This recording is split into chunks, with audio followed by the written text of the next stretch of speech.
Assalamualaikum warahmatullahi wabarakatuh.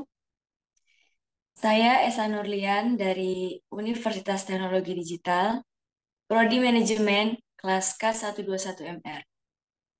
Di sini saya akan mempresentasikan mengenai manajemen ekspor-impor dalam rangka memenuhi tugas mata kuliah Manajemen Ekspor-Impor dengan dosen pengampu Bapak Wijanarko Agus Wibowo, SEMS.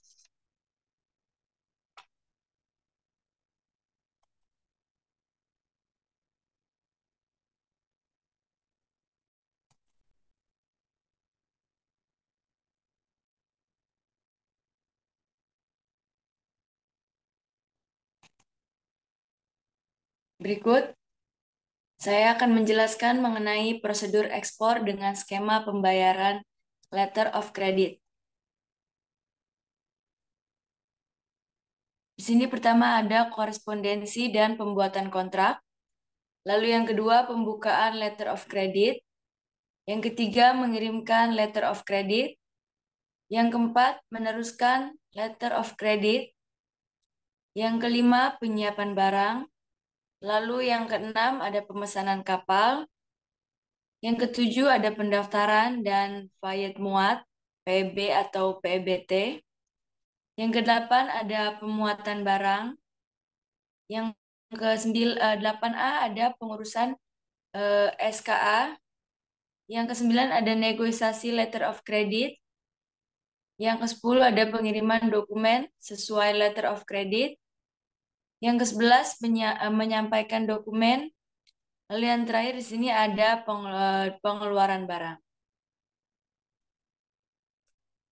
Berikut saya akan menjelaskan satu persatu. Yang pertama ada korespondensi dan pembuatan kontrak.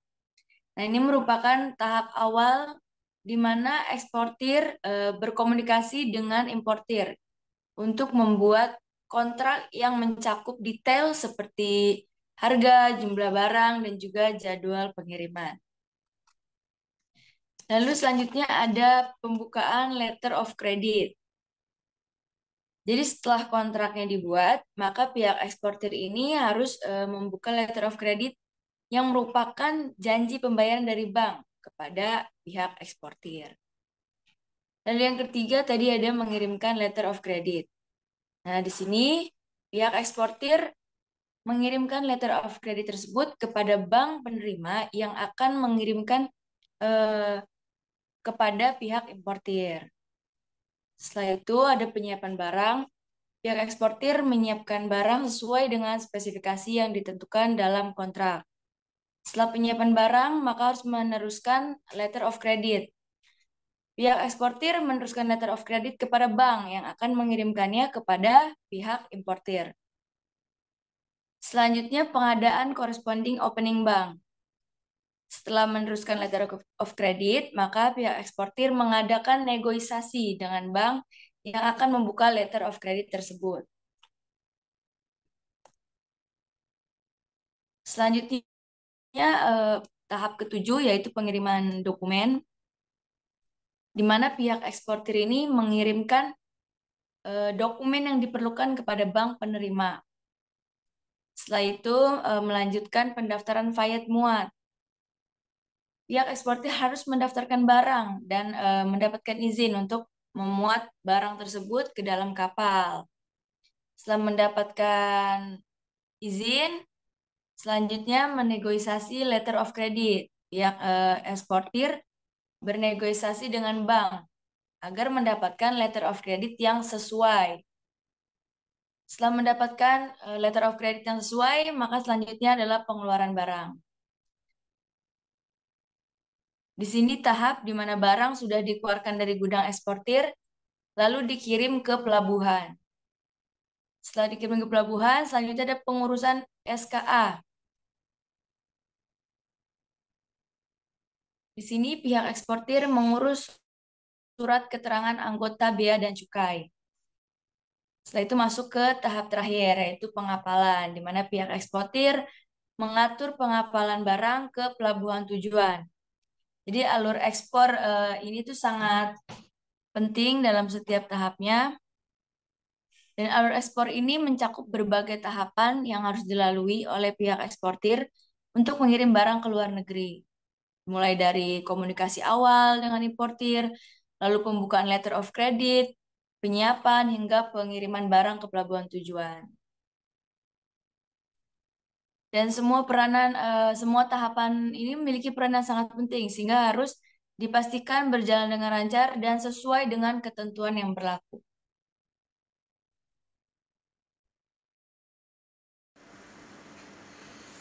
Baik, untuk selanjutnya saya akan menjelaskan mengenai commercial invoice, di mana commercial invoice ini merupakan dokumen yang diterbitkan oleh eksportir kepada pihak importir, mencakup rincian barang yang diekspor seperti jumlahnya, harganya, dan total nilai barang tersebut. Dan di sini juga sudah ada detail untuk nama pembeli, nama pengirim, seperti itu. Dan biasanya commercial invoice ini berbentuk nota ataupun faktur. Dan fungsinya commercial invoice ini pertama untuk acuan sebagai perhitungan pajak, juga sebagai acuan petugas bea cukai, dan dokumen untuk izin ekspor impor, dan juga dokumen pengiriman barang. Baik, selanjutnya ada packing list. Packing list ini daftar yang mencantumkan rincian barang yang akan diekspor seperti jenisnya, jumlahnya, beratnya, dan juga spesifikasinya.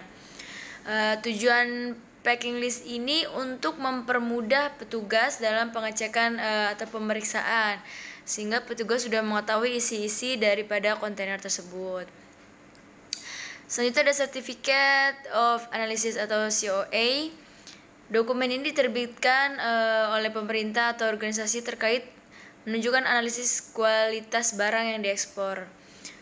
Dokumen ini biasanya diterbitkan oleh pihak eksportir yang berisi menyatakan bahwa kualitas dari produk ini memenuhi spesifikasi dan juga telah melewati atau melalui pengujian laboratorium. Nah, biasanya yang menggunakan COA ini adalah seperti makan makanan, produk makan makanan, minum-minuman, atau obat-obatan dan kimia lainnya. Baik, selanjutnya adalah letter of credit. Letter of credit ini merupakan surat yang diterbitkan oleh bank yang menjamin pembayaran kepada eksportir jika syarat-syaratnya sudah terpenuhi. Selanjutnya di situ ada Phytosanitary Certificate. Dokumen ini diterbitkan oleh pemerintah atau organisasi terkait yang menunjukkan bahwa barang yang diekspor bebas dari hama dan penyakit. Jadi biasanya Phytosanitary Certificate ini untuk mengekspor produk pertanian atau perkebunan seperti buah-buahan atau sayur-sayuran. Dan ini biasanya dikeluarkan oleh NPPO atau National Plant Protection Organization.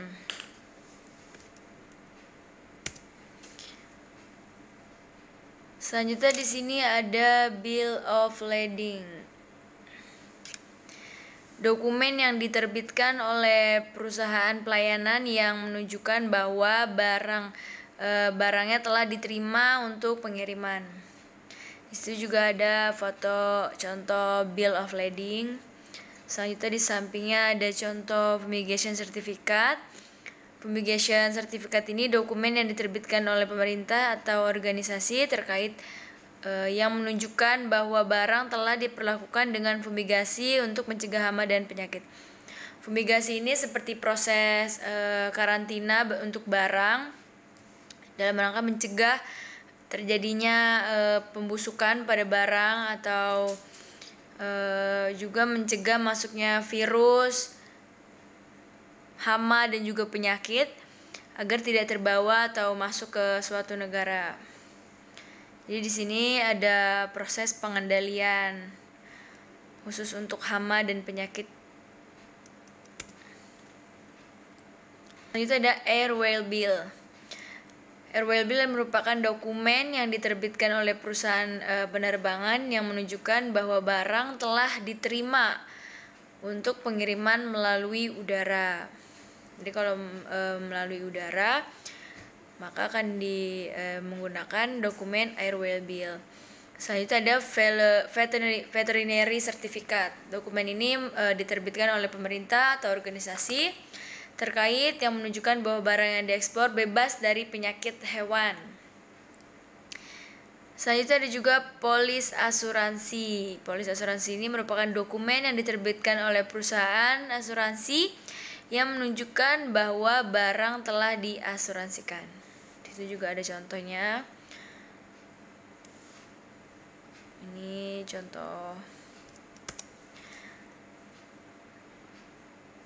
Berikutnya weight note. Weight note ini merupakan dokumen yang mencantumkan berat barang yang diekspor. Ini ada contoh suratnya. Biasanya ini juga termasuk dalam packing list weight note. Baik.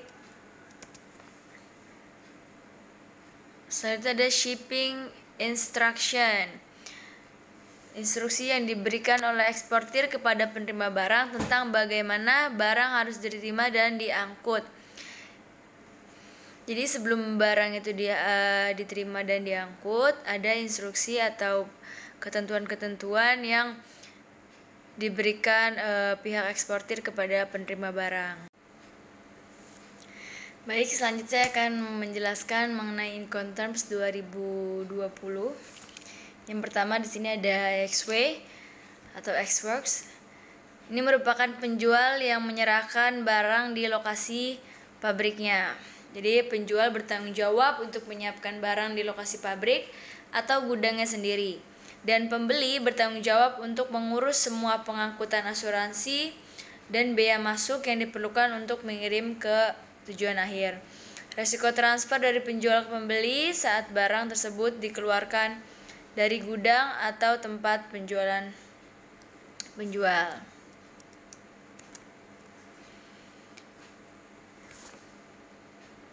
Yang kedua ada FCA atau Free Carrier. Ini merupakan penjual menyerahkan barang kepada pengangkutan yang ditunjuk oleh pembeli. Di sini penjual bertanggung jawab untuk menyiapkan barang di lokasi yang disepakati. Biasanya di gudang yang sudah ditentukan. Sementara penjual harus menanggung biaya pengangkutan barang ke tempat yang ditentukan tersebut. Lalu resiko transfernya terjadi saat barang tersebut diserahkan ke pembawa atau pihak ketiga yang ditunjuk oleh pembeli di tempat penjemputan yang disepakati. Yang ketiga ada FIS atau Free Alongside Ship. Ini merupakan barang yang dianggap telah diserahkan pada saat kapal penjual tiba di samping kapal pembeli atau pelabuhan tujuan. Di sini penjual bertanggung jawab untuk menyiapkan barang di samping kapal yang telah ditentukan di pelabuhan keberangkatan. Penjual juga harus menanggung biaya mengangkut barang ke pelabuhan tersebut dan menempatkannya di tempat yang sudah ditentukan. Lalu untuk resiko transfernya adalah saat barang tersebut ditempatkan di samping kapal di pelabuhan keberangkatan yang telah ditentukan. Berikutnya yang keempat ada FOB, Free on Board. Ini merupakan penjual menyerahkan barang di atas kapal pembeli dan penjual menanggung semua biaya dan kewajiban serta menanggung atas resiko kerugian sampai barang tersebut dimuat di kapal. Sementara pembeli hanya bertanggung jawab untuk ongkos kirim. Resiko transfernya adalah saat barang tersebut dimuat ke kapal di pelabuhan keberangkatan yang telah ditentukan. Yang kelima ada CFR, Cost and Freight. Ini merupakan penyerahan barang dengan cost dan freight dilakukan di atas kapal, tetapi ongkos angkutnya sudah dibayar penjual sampai ke pelabuhan tujuan. Dan penjual ini bertanggung jawab untuk mengangkut barang ke pelabuhan tujuan yang ditentukan. Penjual juga harus menanggung biaya pengangkutan barang ke pelabuhan tersebut, tetapi tidak bertanggung jawab atas asuransi. Lalu untuk resiko transfernya pada saat barang tersebut dimuat ke kapal di pelabuhan keberangkatan.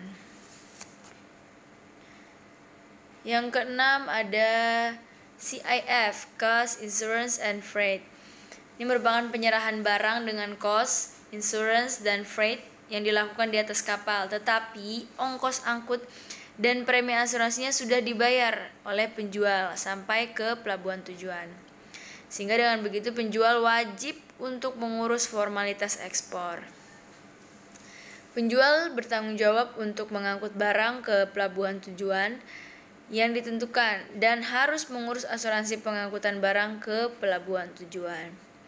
Resiko transfernya terjadi saat barang tersebut dimuat ke kapal di pelabuhan keberangkatan. Yang ketujuh ada CPT, Cost Pay To. Ini merupakan penyerahan barang dengan cost pay to yang dilakukan di tempat pengangkut. Di sini penjual bertanggung jawab untuk mengangkut barang ke tempat tujuan yang ditentukan dalam kontrak. Jadi penjual harus bertanggung jawab atas biaya pengangkutan barang ke tempat tujuan tersebut. Resiko transfernya terjadi saat barang tersebut diserahkan kepada pembawa atau pihak ketiga yang di tempat pengiriman yang telah ditentukan. Selanjutnya ada CIP, Carriage and Insurance Pay To, yang merupakan penyerahan barang dengan cost and insurance pay to yang dilakukan di tempat pengangkut, tetapi ongkos angkut dan premi asuransi sudah dibayar sampai ke pelabuhan tujuan. Sehingga dengan begitu penjual wajib untuk mengurus formalitas ekspor. Nah, di sini penjual bertanggung jawab untuk mengangkut barang ke tempat tujuan yang ditentukan dalam kontrak dan juga harus mengurus asuransi pengangkutan ke tempat tujuan tersebut. Lalu resiko transfernya adalah pada saat barang tersebut diserahkan kepada pembawa atau pihak ketiga di tempat pengiriman yang ditentukan.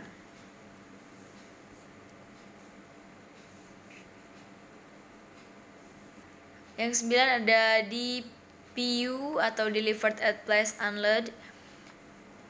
Ini merupakan penjual harus mengurus pengangkutan barang ke lokasi yang telah disepakati dan juga bertanggung jawab untuk membongkar barang tersebut dari sarana transportasi di tempat tujuan yang telah ditentukan. Jadi penjual bertanggung jawab untuk mengangkut barang ke tempat tujuan dan juga menurunkannya dari sarana transportasi seperti truk atau kapal. Resiko transfernya adalah saat barang tersebut dibongkar dari sarana transportasi di tempat tujuan yang ditentukan.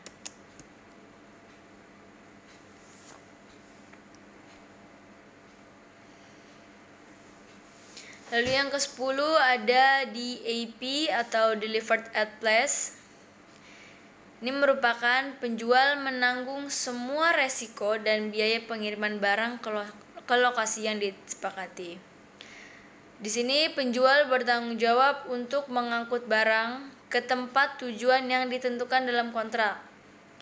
Penjual juga harus menanggung biaya pengangkutan barang ke tempat tujuan tersebut, tetapi tidak wajib untuk membongkar barang. Nah, untuk resiko transfernya terjadi pada saat barang tersebut siap untuk dibongkar di tempat tujuan yang telah ditentukan. Lalu yang terakhir di sini ada DDP, Delivered Duty Paid. Ini merupakan penjual menanggung semua biaya dan resiko hingga barang sampai di lokasi yang ditentukan oleh pembeli. Penjual bertanggung jawab untuk mengangkut barang ke tempat tujuan yang ditentukan dan menanggung semua biaya termasuk biaya masuk dan pajak yang terkait dengan pengiriman barang tersebut. Untuk resiko transfernya adalah pada saat barang tersebut sampai ke tempat tujuan yang telah ditentukan dan siap untuk dibongkar.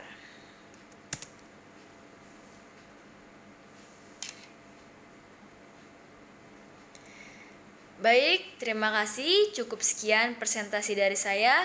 Kurang lebihnya mohon maaf. Wassalamualaikum warahmatullahi wabarakatuh.